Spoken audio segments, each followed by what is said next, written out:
Plastic surgery என்பது பொதுவாக அழகை மேம்படுத்தும் மருத்துவச் செயல்முறையாக அறியப்பட்டாலும் அதற்கு பின்னால் பல மறைக்கப்பட்ட உண்மைகள் உள்ளன.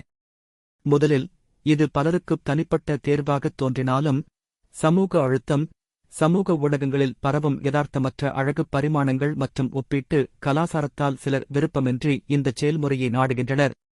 மேலும் பிளாஸ்டிக் சர்ஜரியை ஒருமுறை செய்த பிறகு மனதளவிலான திருப்தி குறைவால் சிலர் தொடர்ந்து மேலும் மாற்றங்களை நாடும் மனநிலைக்கு உட்படுத்தப்படுகிறார்கள். இது ஒரு வகையான மனநல பிரச்சனையாக மாறக்கூடும். இன்னொரு மறைக்கப்பட்ட உண்மை என்னவென்றால், பிளாஸ்டிக் சர்ஜரியின் விளைவுகள் நிரந்தரமானவை அல்ல. காலப்போக்கில் மீண்டும் சிகிச்சைகள் தேவைப்படலாம். சில நேரங்களில் கடுமையான பக்க விளைவுகள் மற்றும் உடல் பாதிப்புகளும் ஏற்படக்கூடும். இந்த சிகிச்சை மிகவும் விலையுயர்ந்ததாதலால் சிலர் பொருளாதார சிக்கல்களையும் சந்திக்க நேரிடும்.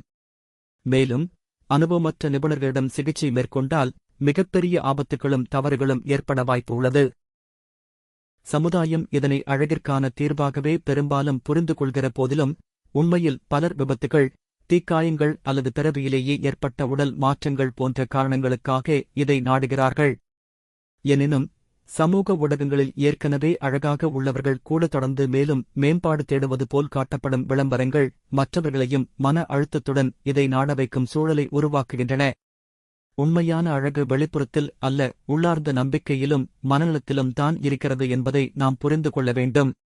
பிளாஸ்டிக் சர்ஜரியின் வாயிலாக கிடைக்கக்கூடிய பல நன்மைகள் இருந்தாலும் அதனுடன் கூடிய ஆபத்துகள், மனநிலை பாதிப்புகள் மற்றும் சமூக அழுத்தங்களை முழுமையாக புரிந்து கொண்ட பின்னரே இதை முடிவு செய்ய வேண்டும்.